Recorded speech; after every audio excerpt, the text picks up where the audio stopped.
invitarme a compartir con ustedes sobre este nuevo libro que acabo de escribir, sobre cómo los robots, la inteligencia artificial, los algoritmos van a cambiar radicalmente nuestros trabajos, quizás eliminar muchos de nuestros trabajos, cambiar totalmente nuestras industrias, cambiar el mundo muchísimo más de lo que ya ha cambiado en los últimos 20 años.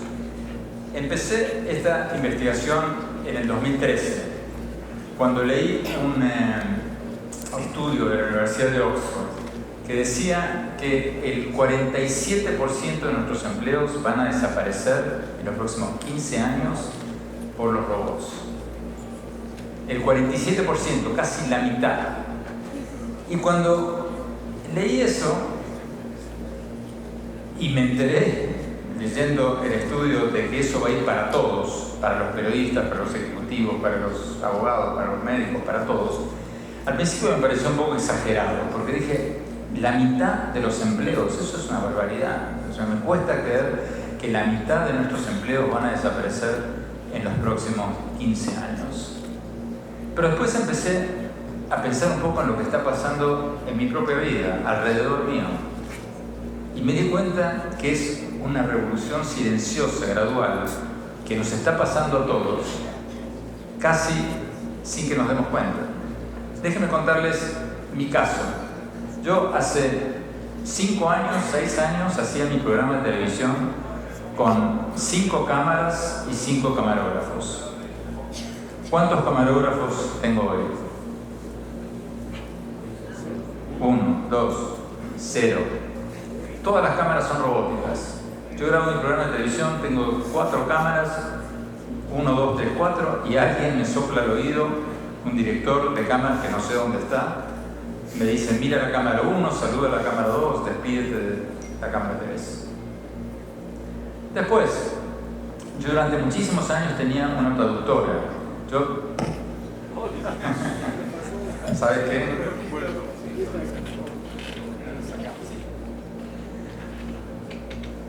Yo durante muchísimos años tenía una traductora. Como trabajo en el Miami Herald, escribo mis columnas en inglés, me las traducen al español y después las reescribo, las reedito en español. Y durante muchísimos años tenía esta traductora que me las mandaba, yo se las mandaba por email y me las mandaba por email. Un día la traductora se enfermó, se fue, no me acuerdo qué pasó, y alguien me sugirió, ¿por qué no la pones en el traductor de Google? Esto fue hace como 3 años. Y yo me reí porque el traductor de Google solía ser un chiste. Solíamos poner textos ahí para reírnos a ver lo que salía. Y lo puse y cuando salió la versión traducida de la columna, me quedé de una pieza, porque estaba bastante bien. Llamé a una persona en Google y me dijo que en los últimos 6 meses habían hecho más avances con la inteligencia artificial en la traducción automatizada que en los últimos 30 años. Bueno, adiós traductora. El Miami Herald prescindió de la traductora. Hoy día traducimos todo con el traductor automático y después lo editamos de la misma manera en que antes había que editar al traductor.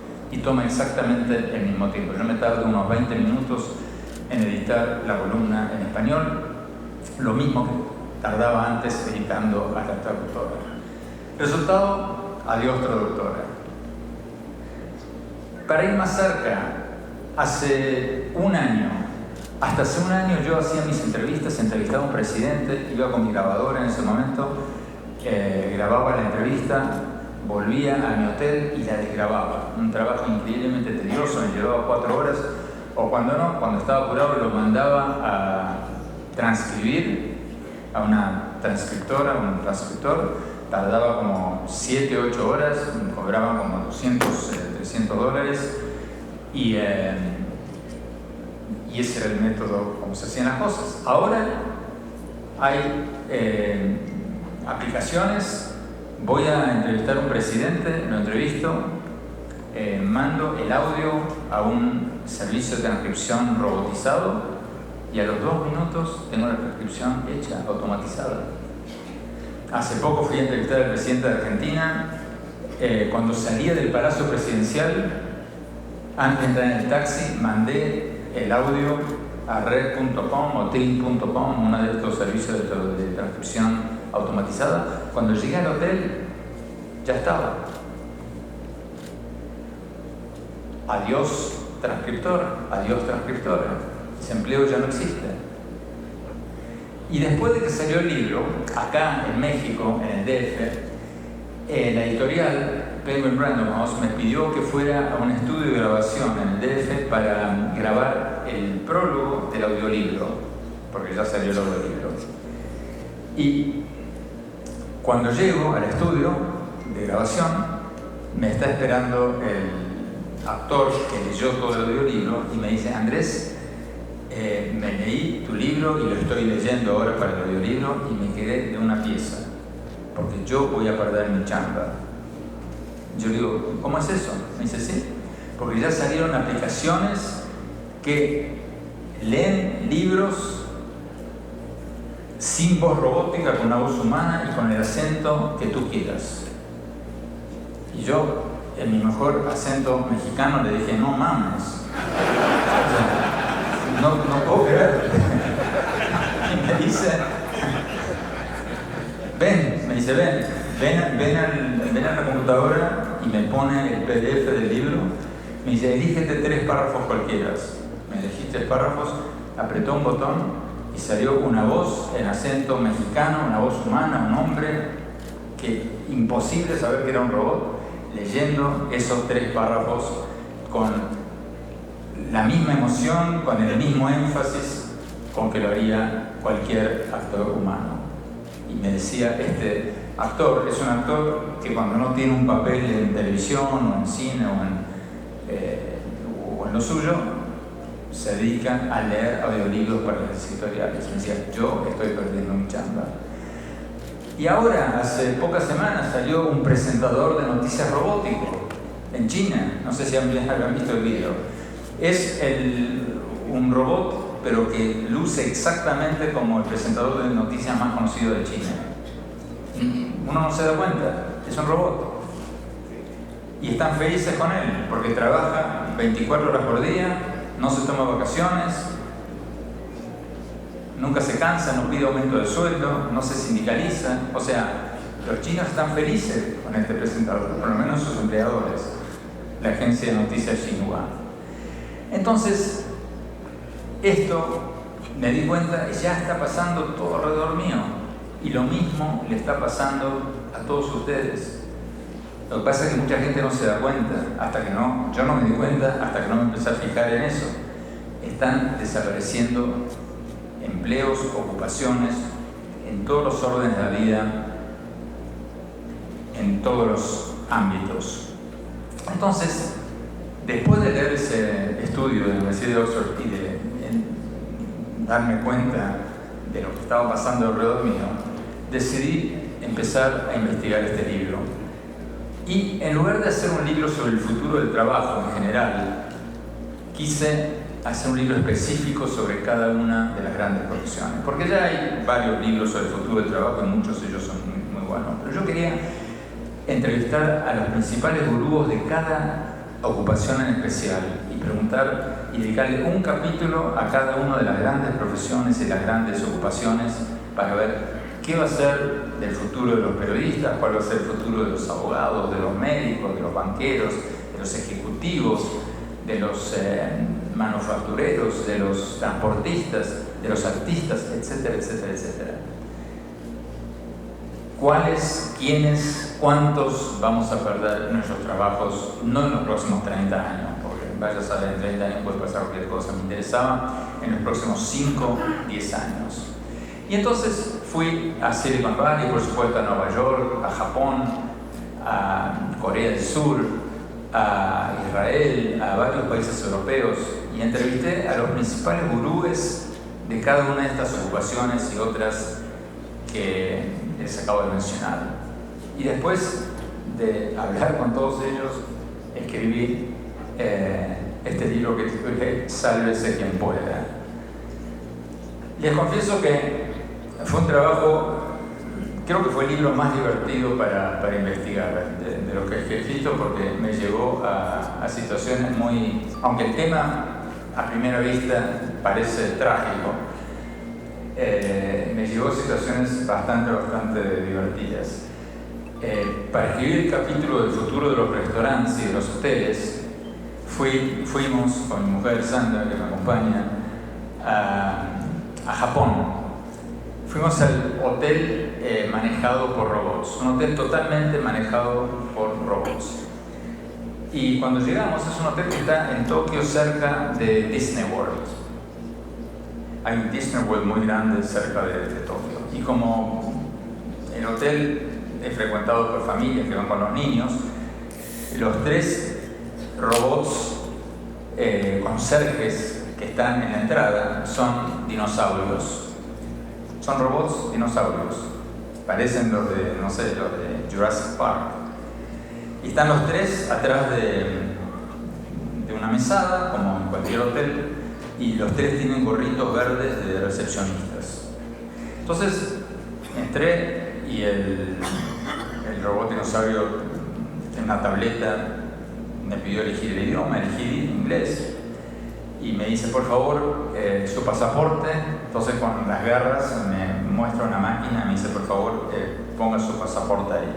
Pongo mi pasaporte, hace una fotocopia. Entonces después me dice, por favor, de nuevo con las garras, tiene unas uñas enormes, me dice, en esta maquinita, por favor, firmo. Entonces después me dice con la otra mano, en otra torrecita, me dice, por favor, ponga su tarjeta de crédito.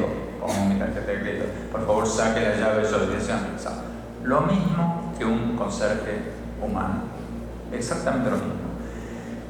Y después de todo el proceso, cuando ya tenía mi llave, cuando ya estábamos para ir a la habitación, para probarlo un poco, le pregunto, "What's your name?" ¿Cómo te llamas? Y el robot dinosaurio japonés, como que lo agarré fuera de órbita, como que no supo qué decir. Y le digo, no, en serio, ¿cómo te llamas? Y el robot empezó a volverse loco, a unir, a hacer movimientos. O sea, obviamente no sabía qué responder. Le pregunté una tercera vez y ahí sí el robot dinosaurio japonés me dijo, espera un momento, por favor, va a venir un asistente para ayudarme. Y salió de una puertita una señorita que me hizo una reverencia y me explicó. Me preguntó qué había pasado y le dije, no, le pregunté cómo se llamaba y se volvió loco. Y me dice, no, perdón, este robot empezó a trabajar hace apenas 2 semanas, está totalmente programado para contestar cualquier cosa en japonés, pero en inglés todavía no está programado para contestar todas las preguntas, pero en pocas semanas ya lo va a estar. Entonces aproveché a hablar con esta señorita y le pregunté, bueno, cuéntame, ¿cuántas habitaciones tiene este hotel? 100 habitaciones.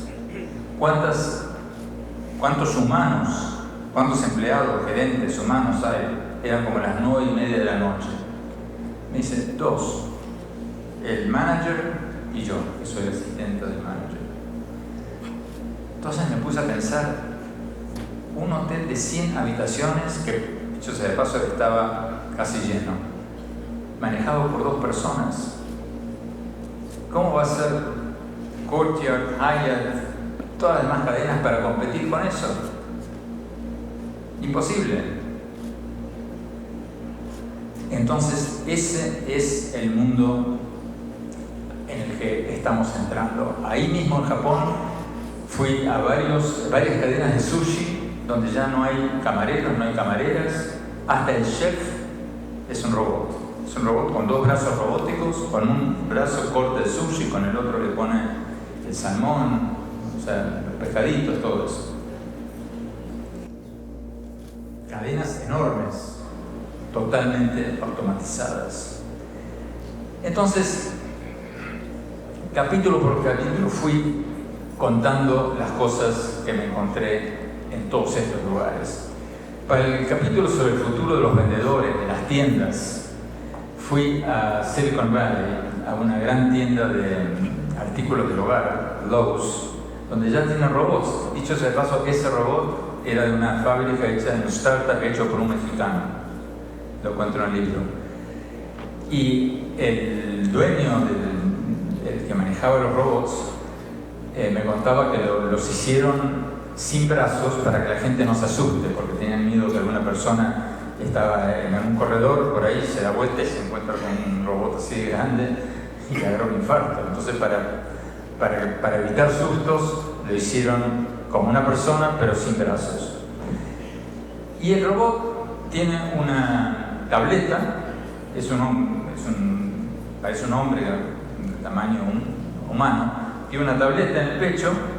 Entonces tú le dices lo que buscas, un bombillo eléctrico, una lamparita eléctrica, aprietas y te dice sígueme, y se da vuelta y te lleva al lugar donde está el bombillo eléctrico. Si quieres otra cosa, aprietas otra cosa y él te lleva a donde quieras.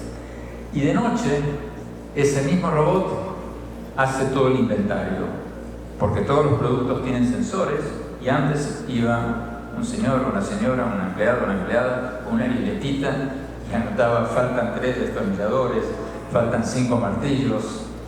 Ahora, de noche, va el robot, barre con sus sensores todos los estantes y automáticamente pone en la computadora todo lo que falta rellenar al día siguiente. Para el capítulo sobre el futuro de los maestros, entrevisté, entre comillas, al profesor Einstein. El profesor Einstein es un robotcito así de chiquitito, lo tuve en el programa de televisión de CNN, que enseña matemática, física y física. Y tiene toda la pinta de Einstein, del premio Nobel, el pelito largo, o sea, los bigotes, los anteojos, cuello de botella. Y el profesor Einstein enseña, dicen los que lo crearon, muchísimo mejor que cualquier maestro o cualquier maestra. ¿Por qué? Porque no se cansa nunca. Puede trabajar 24 horas seguidas, no tiene horarios. Y además de eso, puede enseñarle a los niños los problemas desde 20 ángulos diferentes. Tú le quieres enseñar a un niño la regla de 3. Entonces el niño le dice al profesor Einstein: profesor, enséñeme la regla de 3. El profesor Einstein se la explica y el niño le dice: no entiendo. Entonces el profesor Einstein se la explica de otra manera: no entiendo. De otra, y de otra, y de otra, y de otra. Si el niño entiende mejor de manera visual, se lo muestra en su tableta.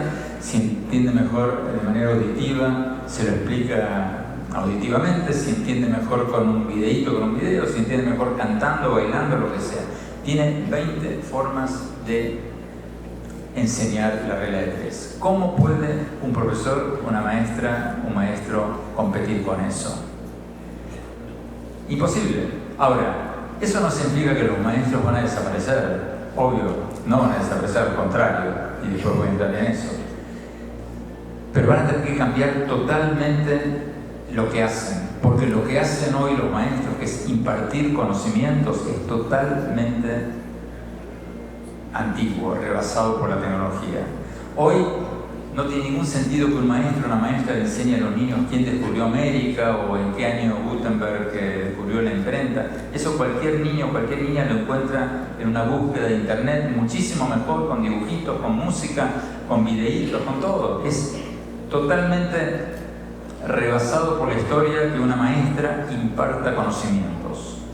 ¿Qué van a hacer los maestros? Van a ser importantísimos, pero van a ser algo que no tiene nada que ver y ya están haciendo en muchas partes del mundo con lo que están haciendo hoy.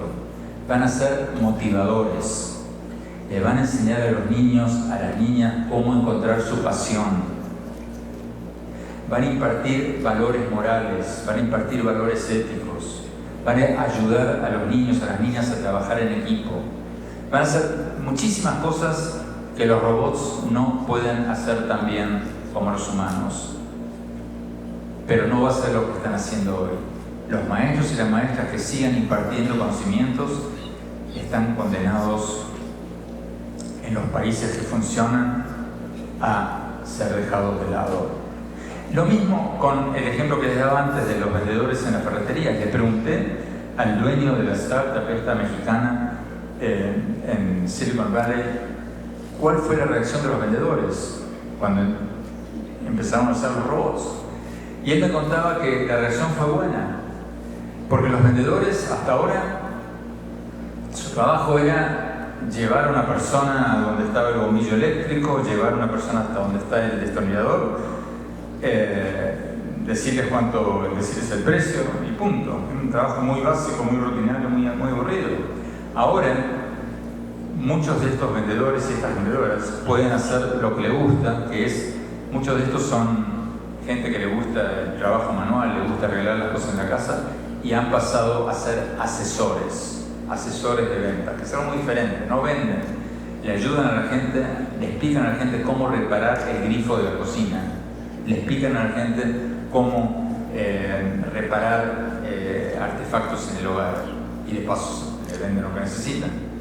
Pero es un trabajo mucho más elevado y mucho más interesante de lo que hacían antes.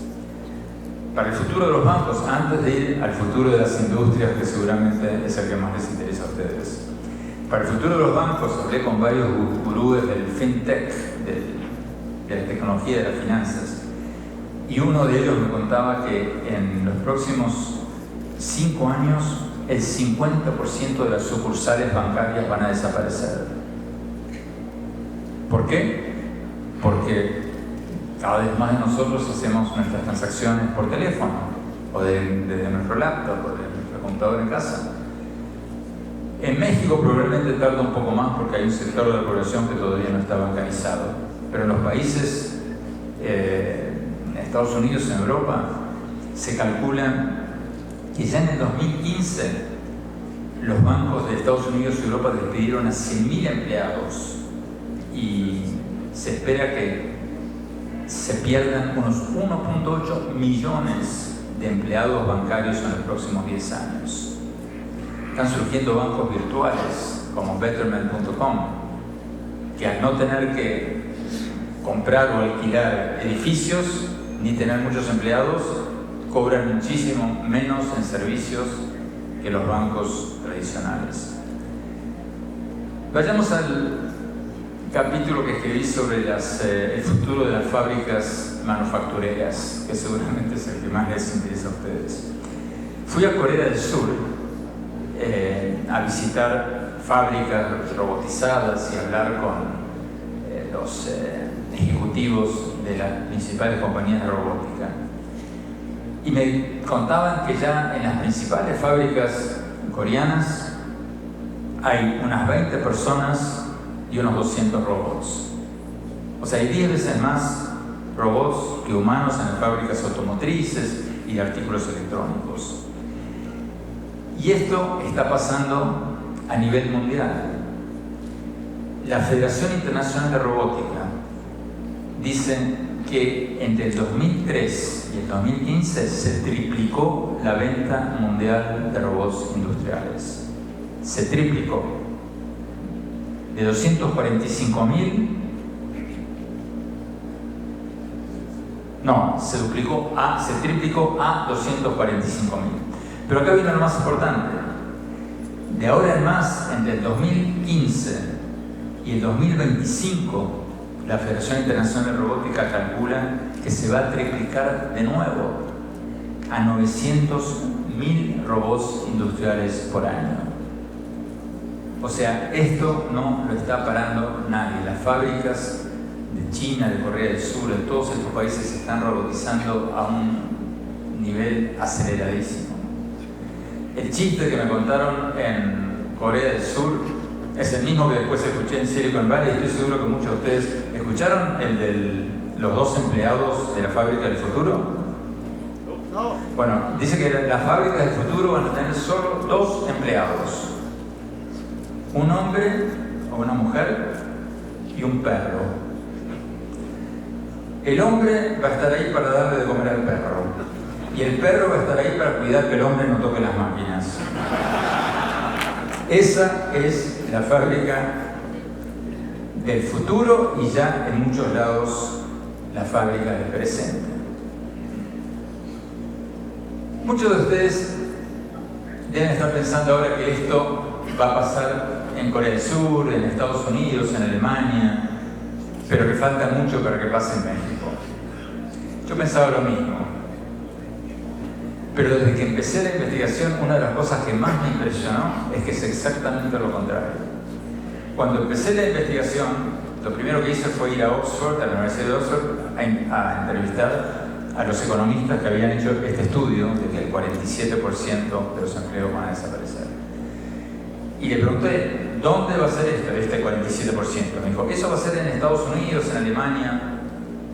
Digo, pero los países emergentes, ¿va a ser peor o mejor? O sea, ¿va a tardar más, supongo? Me dijo, no, al contrario.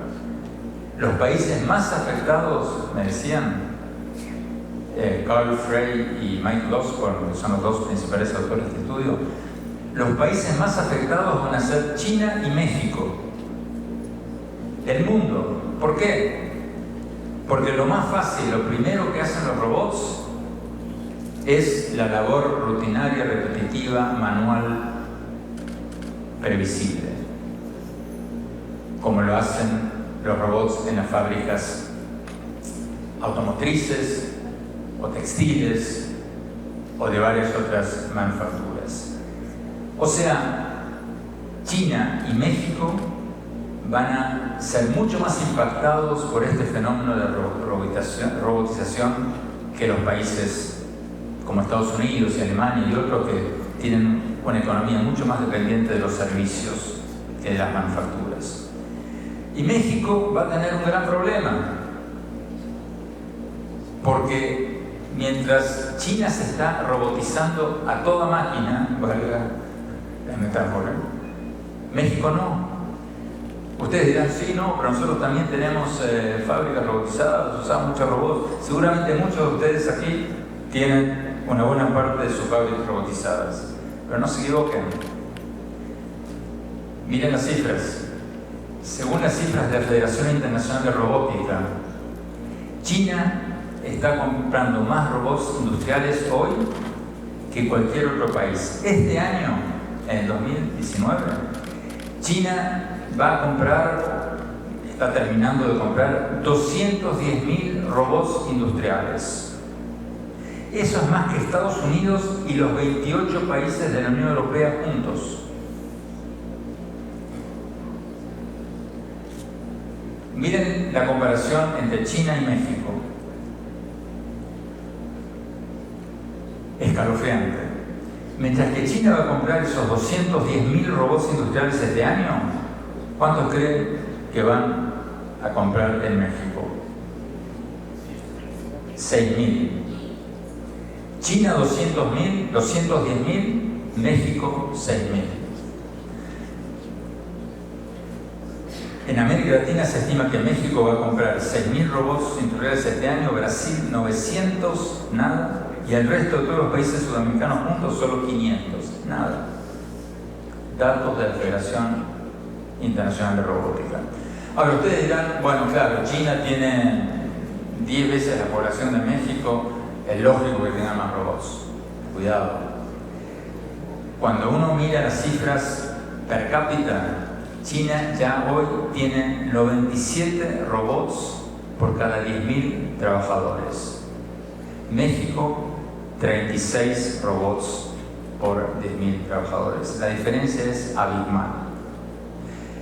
Entonces, ¿qué está pasando? China, el régimen chino, calculó que en lugar de proteger millones de trabajos inviables que van a desaparecer en los próximos 10 años, mejor apostarle a la eficiencia para aumentar las exportaciones y permanecer competitivo. O sea, en China decidieron no proteger los empleos, sino las personas. Capacitar a las personas para que, cuando llegue el momento, anticiparse al desempleo tecnológico. El objetivo de ellos no es proteger empleos, sino proteger personas. Pero el hecho es que China se ha puesto como política de Estado convertirse en una potencia de robotización. Claro, para ellos es más fácil, porque ellos son una dictadura. Ellos pueden cerrar una fábrica, robotizarla, poner a los trabajadores en una ciudad nueva y mientras tanto prepararlos para otro trabajo. En una democracia es más difícil. Pero esta es la realidad. China se está robotizando a toda máquina y México no, y al resto de América Latina menos. Ahora, muchos de ustedes también estarán pensando, bueno, Andrés, pero esa historia de los robots la venimos escuchando desde hace 60 años, desde la época de los supersónicos, de los dispositivos animados, en que ya había autos voladores y todo eso, y bueno, y no ha pasado. Seguramente muchos de ustedes están pensando. Y eso era cierto, pero está cambiando radicalmente por dos motivos. El primer motivo es que los robots son cada vez más baratos. Hace 8 años, el dato que tengo en el libro, un robot industrial en China costaba el equivalente a 5.3 años el salario y las prestaciones de un trabajador. 5.3. Eso bajó hace 1 año o 2 años al equivalente a 1.3 años de salarios y prestaciones de un trabajador. Hoy ya debe ser menos. Y ayer, cuando venía en el avión, estaba mirando un nuevo estudio de la CEPAL, de la Comisión Económica para América Latina de las Naciones Unidas, mostrando que ya hoy los robots industriales son más baratos que la mano de obra en México. Tienen un gráfico que se los aconsejo ver sobre el costo por hora de un robot industrial y un trabajador en Brasil y en México. Y muestra que hace 2 años, en 2015, el costo de un robot industrial era mayor que el de un trabajador, de un soldador, el ejemplo que usan es de un soldador, mayor que el de un soldador humano en una fábrica de México. El año pasado ya se equipararon, los dos cobran lo mismo. Y tiene una curva, una proyección para los próximos años, y dice que en 2025 el costo por hora de un robot soldador va a ser 3 veces menor que el de un soldador en una fábrica de México, un soldador humano. A eso estamos yendo. Y el robot, como decíamos antes, trabaja 3 turnos seguidos, no se toma vacaciones, no chatea en horas de trabajo. Eso ya está pasando. Y el segundo motivo, la segunda cosa que ha cambiado en los últimos 5 años, aparte de que los robots se están abaratando a pasos agigantados, es que los robots se están convirtiendo en cada vez más inteligentes a pasos agigantados. Hace 5 años un robot era una máquina que tú le metías un chip en la cabeza y le enseñabas a atornillar un tornillo 10.000 veces por día en una fábrica automotriz. Pero hoy, gracias a la nube, ese robot está conectado con la nube y está conectado con este otro, y este otro, y este otro, y este otro, y este otro, y todos están aprendiendo simultáneamente de sus aciertos y sus errores. Están siendo cada vez más inteligentes al minuto. Esos dos cambios están transformando el mundo industrial. Ahora que están todos deprimidos, déjenme decirles que a largo plazo yo soy un tecno-optimista. Yo creo que a largo plazo las cosas se van a acomodar y la tecnología va a terminar creando más trabajo de los que ha eliminado, porque siempre ha sido así. Siempre ha sido así. En la revolución industrial, cuando empezaron a salir las máquinas a vapor, los telares automatizados, los trabajadores textiles empezaron a quemar las máquinas. Decían, esto es un desastre, esto va a dejar a millones de personas desempleadas, va a haber una crisis mundial. Bueno, ¿qué pasó? Pasó exactamente lo contrario. El telar industrial, el telar mecanizado, abarató el costo de los productos textiles. Eso hizo que la gente tuviera más ingresos disponibles para comprar más ropa y más otros bienes. Eso hizo necesario más ingenieros textiles, más diseñadores, más vendedores, más todo tipo de trabajos. Al final del día hubo más trabajadores en la industria textil que antes de la mecanización del telar. Lo mismo pasó con los autos. Cuando salieron los primeros autos, cuando salió el Ford T, los constructores, los fabricantes de carretas incendiaban los autos. Decían, esto va a ser una calamidad, esto va a dejar sin trabajo a quienes fabricamos las carretas, a quienes le damos de comer a los caballos, a quienes cuidan los caballos, a quienes hacen las cerraduras. Esto va a ser una calamidad. ¿Qué pasó? De nuevo, lo contrario. El auto producido en serie, que esta gente estaba quemando en las calles, obligó a construir carreteras, puentes, caminos, talleres mecánicos, etcétera, etcétera, etcétera. Al final del día hubo más trabajos en la industria del transporte y la sigue habiendo que antes. Entonces, yo creo que esto va a seguir siendo el caso. Creo que la tecnología va a crear más trabajos de los que elimina. El problema va a ser a corto plazo. A corto plazo, ¿por qué? Porque los plazos para reinventarnos se están acortando cada vez más.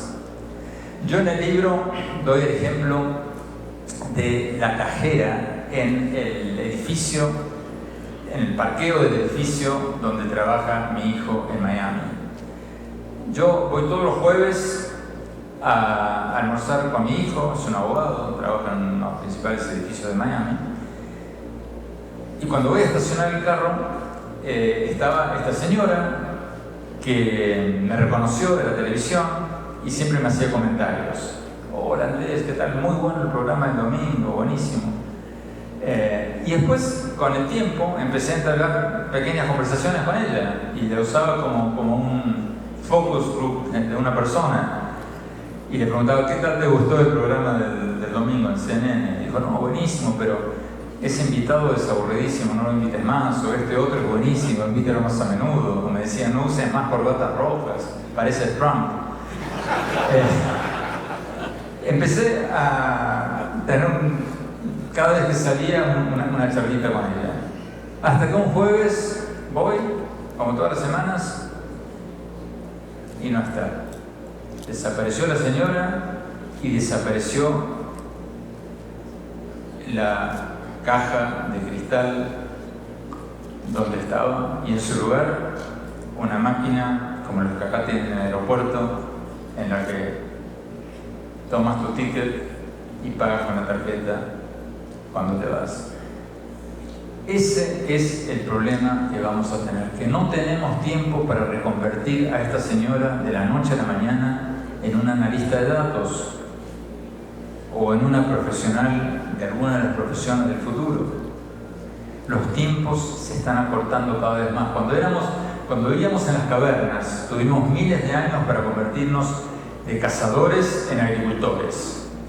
Después tuvimos un par de miles de años para convertirnos de agricultores a trabajadores industriales, en la revolución industrial. Después tuvimos 100, 200 años para convertirnos en trabajadores de servicios. Yo en el libro uso el ejemplo de los faroleros, la gente que le ponía gas a las lámparas en las ciudades. La transición de las lámparas a gas en las ciudades a las lámparas eléctricas tardó como 100 y pico de años. Los faroleros tuvieron 100 y pico de años para reinventarse ellos y sus hijos. Pero esta señora, que yo veía todos los jueves cuando iba a estacionar mi carro en este edificio, no tuvo ni miles de años, ni cientos de años, ni una semana. Probablemente le dijeron de un día al otro, señora, a partir de mañana su trabajo va a ser reemplazado por una máquina. Ese es el problema que vamos a tener y que ya estamos teniendo, y que yo creo que va a ser el gran problema del siglo XXI a nivel mundial, incluso y especialmente en países como México. Y me alarma que nadie esté hablando del tema. Me alarma que hay una fijación con el pasado y una falta de obsesión por el futuro, porque esta revolución en el mundo del trabajo no va a ocurrir en 30 años, va a ocurrir ya. Entonces, para ir cerrando y para tener un poco de tiempo, José, para preguntas y respuestas, en el libro planteo qué tenemos que hacer como empresarios, como personas, como profesionales, como países, para reinventarnos, para no quedarnos atrás de esta ola de desempleo tecnológico. Bueno, en el libro menciono como una docena de cosas, pero déjenme mencionarles 2 o 3. La primera es que todos vamos a tener que estudiar de por vida. Eso de que vas a la universidad y te dan un papelito y lo cuelgas en la pared y con eso trabajas el resto de tu vida, eso es cosa del pasado. Cada vez más entrevisté al presidente de MIT, una de las principales universidades del mundo, la mejor rankeada en muchos rankings, y él me decía que ir a la universidad va a ser como comprar una suscripción a una revista. Tú vas a comprar una suscripción a una universidad de por vida. Entonces vas a estudiar 5 años, te van a dar un papelito, vas a colgar en la pared, pero vas a volver a los 5, a los 10, a los 15, a los 20 años, ya sea para actualizarte o para reinventarte. Porque eso que estudiaste en esos 4 años ya es obsoleto para cuando te gradúas. Lo que están estudiando los jóvenes hoy en las universidades es obsoleto en el momento en que se gradúan.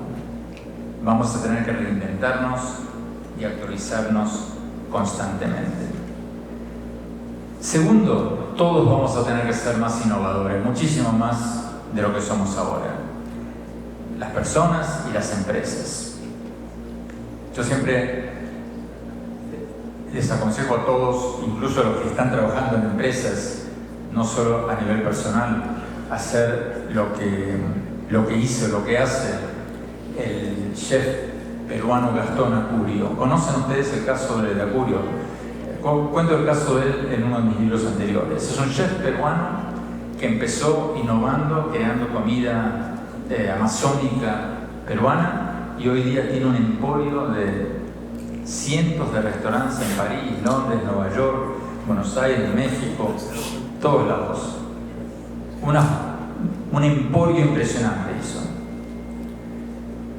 Y hay varias enseñanzas que tomé de su caso en varias entrevistas que le hice, pero una de ellas es que él les exige a todos sus chefs de todos sus restaurantes que le propongan 5 nuevas recetas por mes. Todos los chefs de él tienen la obligación de presentarle 5 nuevas recetas por mes. O sea, tienen que probarlas con sus clientes, experimentarlas y proponerlas. Todos vamos a tener que ser muchísimo más innovadores, tener menos de innovación como personas, como empresas y como países. Tercer cosa que vamos a tener que hacer. Vamos a tener que crear una cultura de veneración por los innovadores, porque lo primero no viene sin lo segundo. Y el problema que tenemos en muchos de nuestros países es que veneramos a todos menos a los innovadores. O sea, ¿cuántos niños en la escuela quieren ser matemáticos o físicos? Todos los chavos quieren ser futbolistas y todas las chavas quieren ser actrices. Tenemos que cambiar eso, y eso se puede cambiar. Eso se puede cambiar con campañas mediáticas, eso se puede cambiar con premios, eso hay muchas formas de cambiarlo, pero tenemos que hacer algo para que nuestros niños no solo quieran ser el próximo Chicharito y la próxima Julieta Venegas o quien sea, o Shakira, y también quieran ser Premio Nobel de Física, Premio Nobel de Química. Y lo último, y termino con esto, tenemos que crear una cultura de tolerancia social con el fracaso individual. Porque todos los grandes innovadores que entrevisté, sin excepción, todos fracasaron muchísimas veces antes de lograr lo que lograron. Eso de que se les ocurrió algo en la regadera tuvieron un momento de lucidez y inventaron algo y le fue fenómeno. Eso no existe. No hay éxito que no sea el resultado de una larga cadena de fracasos. Y eso eso no es nuevo, eso siempre ha sido así. Lo que pasa es que nos han contado la historia diferente. Nos han contado una historia de éxito como que alguna gente tuvo suerte o fue más inteligente que la otra. Bueno, debe haber sido más inteligente, pero yo no conozco ningún caso de éxito que no haya sido el resultado de muchos fracasos. Y le decía que esto no es nuevo porque esto viene de siempre. Thomas Alva Edison, el que hizo las lamparitas eléctricas, 1000 intentos fallidos antes de dar con las lamparitas que conocemos hoy. Los hermanos Wright, los pioneros de la aviación, 36 intentos fallidos antes del primer vuelo exitoso. Levantaban vuelo en su avión, 2 metros, 3 metros, ¡boom!, se caía. 36 intentos y otros de sus competidores murieron en el intento. El caso del Ford T, hablábamos antes, el primer auto producido en serie. ¿Por qué Ford llamó a este modelo el Ford T? Porque empezó por el A, B, C, D. 19 veces fracasó, 19 modelos fracasaron hasta que llegó al Ford T. Pero en nuestros países, a diferencia de las culturas innovadoras, le tenemos terror al fracaso porque condenamos a los que fracasan, nos reímos de ellos. Cuando alguien empieza una empresa y le va mal, tenemos todo tipo de expresión. A fulano le fue mal, se quemó, tenemos 1000 expresiones. Lo que más me impresionó a mí en Silicon Valley, y no digo Estados Unidos porque esto es un fenómeno local de algunas partes de Estados Unidos, de algunas partes de Asia, de algunas partes de América Latina, no de países. Pero lo que más me impresionó a mí es ir a cócteles y conocer jóvenes y preguntarles a qué se dedican y que ellos digan, bueno, empecé un startup, me fue mal, hice otro, me fue mal y ahora estoy haciendo tal y tal cosa y creo que me va a ir bien por tal y tal motivo. O sea, en América Latina ocultamos nuestros fracasos, allá se ufanan de sus fracasos, es como algo que les da experiencia y hablan voluntariamente de sus fracasos. Tenemos que crear esa cultura de la innovación venerando a los innovadores y teniendo mayor tolerancia social y admiración, hasta dirían, por el fracaso. Entonces, a la larga, yo soy optimista. Yo creo que todo esto nos va a llevar, como siempre nos llevó, a un mundo mejor. El mundo hoy es mejor, vivimos más tiempo, tenemos zapatos, comemos 3 veces por día, la mayoría. Por supuesto, hay bolsones de pobreza que son aberrantes, que tenemos que cambiar, pero si uno mira la línea histórica, es indudable que estamos mejor que antes. Y creo que la tecnología a la larga va a seguir creando más empleos de lo que va a eliminar. Pero a la corta vamos a tener que reinventarnos cada vez más. Yo creo que lo podemos hacer, porque muchos de estos países que mencionábamos antes, Corea del Sur, Singapur, eran países muchísimo más pobres que México hace apenas 100 años o 70 años. Se puede hacerlo. Los plazos se están acortando para mal y para bien. Los países se pueden dar vuelta muy, pero muy pronto. Pero tenemos que ponernos las pilas, apostarle a la educación de calidad, a la innovación y a la tecnología. Muchas gracias.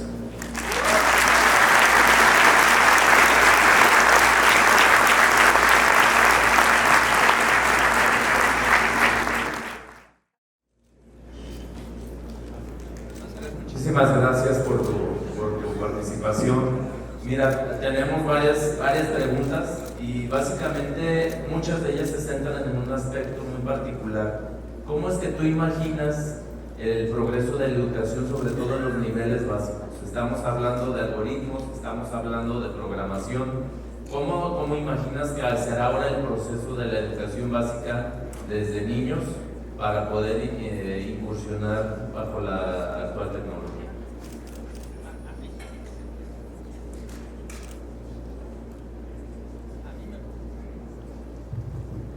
A mí me preocupa menos el contenido que el espíritu. O sea, podemos enseñarle a los niños programación, vamos a enseñarle a los niños programación. Eso es la parte fácil. La parte difícil es la motivación, porque cuando decía recién que tenemos que crear una cultura de veneración a los innovadores, es porque es matemático. Si tú tienes un país en que todos los chavos quieren ser futbolistas, vas a tener un Chicharito. Las probabilidades son que te salga un Giovanni Dos Santos, las probabilidades hay que te salga alguno que otro buen jugador.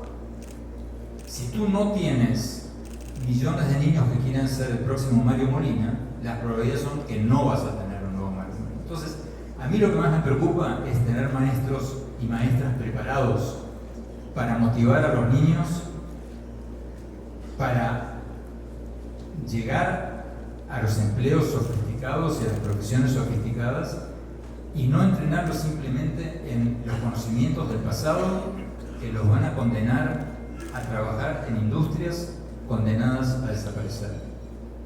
Entonces, el gran desafío de nuestros países es llegar a esto de motivar a los niños para crear culturas que fomenten la innovación. Porque, repito, si no tenemos millones de niños que quieran ser el próximo Mario Molina, no vamos a tener un nuevo Mario Molina. De acuerdo, Andrés. Y otro de los temas que están muy repetidos en estas preguntas es si está asociada la automatización, la era del Internet y la tecnología a una crisis existencial de las personas. Bueno, hay un movimiento creciente del que también hablo en el libro de reacción a la tecnología, porque la tecnología crea adicción. Eso está causando problemas psicológicos de todo tipo, especialmente entre los jóvenes. Entonces, hay varios movimientos en Silicon Valley que están tratando, por ejemplo, hay uno que se llama The Truth About Tech, la verdad sobre la tecnología, que están tratando de regular a las empresas tecnológicas porque dicen que están creando adicciones, que la adicción tecnológica no es un subproducto involuntario de la tecnología, sino que es un producto voluntario. Los ingenieros de Google, de Facebook, de Twitter están creando adicciones. Y dan el ejemplo, entre otros, de Netflix. Cuando tú veías una película, un episodio de Netflix hace 1 o 2 años, todos ustedes lo deben recordar, terminaba el capítulo y te preguntaba, ¿quieres ver el próximo? Entonces requería una actitud proactiva tuya, sí, y veías el próximo capítulo. Ahora te lo meten de prepo. 5, 4, 3, 2, 1, empieza el próximo capítulo. ¿Por qué? Porque el valor de mercado de las empresas tecnológicas no está en el número de seguidores o el número de gente que las ve, sino en el engagement time, en la cantidad de tiempo que tú o yo o cualquier persona está frente a esa plataforma. Entonces, los ingenieros de estas empresas están haciendo todo tipo de cosas para mantenernos pegados a su plataforma. Y eso crea adicción. Entonces, hay cada vez más gente que está pidiendo regular las tecnologías, y eso se está convirtiendo paradójicamente en un gran tema de esta campaña presidencial en Estados Unidos. Y lo notable es que tanto republicanos como demócratas están pidiendo regular a las grandes empresas tecnológicas para evitar, entre otras cosas, este tipo de problemas. Andrés, pues muchas gracias. La verdad es de que es un placer poderte tener aquí entre los industriales de México, y pues no me queda más que agradecerte infinitamente tu participación y tu disposición. Si nos hacen favor de pasar con el respectivo reconocimiento. El reconocimiento en esta mañana lo entrega el licenciado Francisco Cervantes, presidente de CONCAMIL, para quien pedimos un fuerte aplauso.